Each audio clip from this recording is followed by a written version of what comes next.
Big pass நிகழ்ச்சியில கமருதீனுக்கு பார்வதியோட அம்மா எச்சரிக்கை ஒண்ணு குடுத்துருக்காங்க அப்படிங்கிற தகவல் சமீபத்தில வெளியாகி ரொம்பவே வைரலா போய்க்கிட்டு இருக்கு.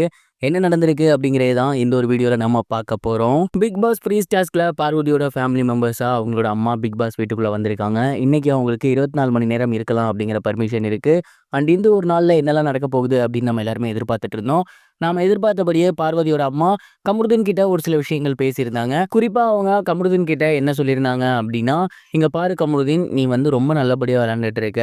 அதே நேரம் பார்வும் ரொம்ப நல்லபடியா விளையாண்டுட்டு இருக்காங்க. நீங்க 2 பேரும் ஒரு சில விஷயங்கள் பேசுறீங்க, பழகுறீங்க.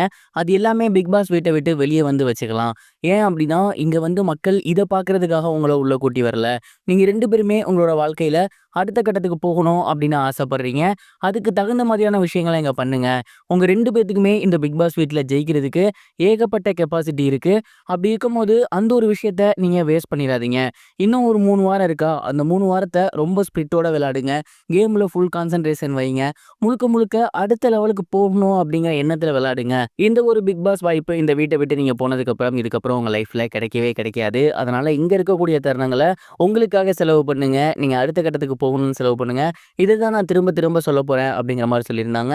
அது மட்டும் இல்லாம கமருதீன் கிட்ட இன்னொரு விஷயத்தையுமே சொல்லியிருந்தாங்க. நீங்க வந்து உங்க வாழ்க்கையில நீங்க கொடுத்த சத்தியங்களுக்கு கரெக்ட்டா இருக்கணும். நீங்க சொன்ன வாக்குகளுக்கு கரெக்ட்டா இருக்கணும் அப்படிங்கிற மாரி சொல்லியிருந்தாங்க. அதாவது இது இன்டைரக்ட்லி என்ன சொல்றாங்க அப்படின்னா, நீங்க பாருகிட்ட பேசியிருக்கீங்க, பழகியிருக்கீங்க. கல்யாணம் பண்ணிக்கிறேன் அப்படிங்கிற மாரி ஓப்பன் ஸ்டேட்மெண்ட்லாம் குடுத்திருக்கீங்க. பிக் பாஸ் வீட்ல மிஞ்சி மிஞ்சி போனா இந்த 10 பேருக்குள்ள தான் நீங்க பழகியாகணும், பார்த்தாகணும். அதனால இந்த தாட் அப்படியே இருக்கும். ஆனா வெளிய வந்துட்டா அது இருக்குமான்னு கேட்டா டவுட் தான். ஸோ இங்க எப்படி நீங்க வாக்கு குடுத்தீங்களோ அதே மாரி வெளியயும் வந்து கரெக்ட்டா இருங்க அப்படிங்கிற மாரியும் சொல்லியிருக்காங்க. ஓவராலா நீங்க 2 பேரும் விளையாடுறதும் நல்லா இருக்கு. அதே நேரம் உங்களோட காதலுக்கும் எனக்கு எந்த பிரச்சனையும் இல்ல அப்படிங்கிற மாரி தான் அவங்க சொல்லியிருக்காங்க. இந்த ஒரு ஹிண்ட்ட ப்ராப்பரா புரிஞ்சுகிட்டு அவங்க இதுக்கப்புறம் கரெக்ட்டா விளையாடுவாங்களா அப்படிங்கிறத பொறுத்திருந்து தான் பார்க்கணும். நீங்க இத பத்தி என்ன நினைக்கிறீங்க? கமெண்ட் பாக்ஸ்ல ஷேர் பண்ணுங்க. இது ஒரு புறம் இருக்க ஜெயிலர் 2 படத்துல ஷாருக் கான் அவர்கள் நடிக்க போறாரு அப்படிங்கிற மாதிரியான டாக்ஸ் வெளியாகி சோசியல் மீடியால பயங்கர ஹைப் ஏறியிருக்கு அப்படின்னு தான் சொல்லணும். நெல்சன் அவர்களோட இயக்கத்துல சூப்பர் ஸ்டார் ரஜினிகாந்த் அவர்களோட நடிப்புல வெளியாகி மிகப்பெரிய வெற்றி பெற்றிருந்த படம் தான் ஜெயிலர். அந்த படத்தோட 2வது பாகம் ரொம்பவே விறுவிறுப்பா போய்க்கிட்டு இருக்கு. தெலுங்கு, கன்னடம், மலையாளம் அப்படின்னு ஒவ்வொரு இண்டஸ்ட்ரியிலுமே ரொம்ப முக்கியமான நபர்கள் நடிச்சு வந்துட்டு இருக்காங்க. போன படத்திலேயே பாலிவுட்லேருந்து யாராவது ஒருத்தரை கூட்டி வரணும் அப்படின்னு நெல்சன் ரொம்ப ட்ரை பண்ணாரு, நடக்காம போயிருச்சு.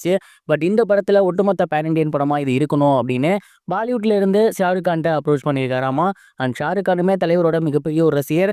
அந்த ஒரு காரணத்தினால கண்டிப்பா கேமியோ பண்றேன் அப்படிங்கிற மாதிரி தான் சொல்லியிருக்காராமா.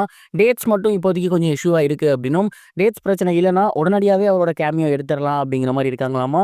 பட் திஸ் டைம் நெல்சன் ரொம்ப ரொம்ப ஷுவரா இருக்காரு. ஜெயிலர் 2 படத்துல பாலிவுட்ல இருந்து யாராவது ஒரு நடிகர் நடிக்க வச்சே ஆகணும் அப்படின்னு ஒட்டுமொத்த பேன் இண்டியன் படமா ஜெயிலர் 2 உருவாகி வந்துட்டு இருக்கு. ஸோ இந்த ஒரு படம் மிகப்பெரிய வெற்றி பெறுதா அப்படின்னு பொறுத்திருந்து பார்க்கலாம்.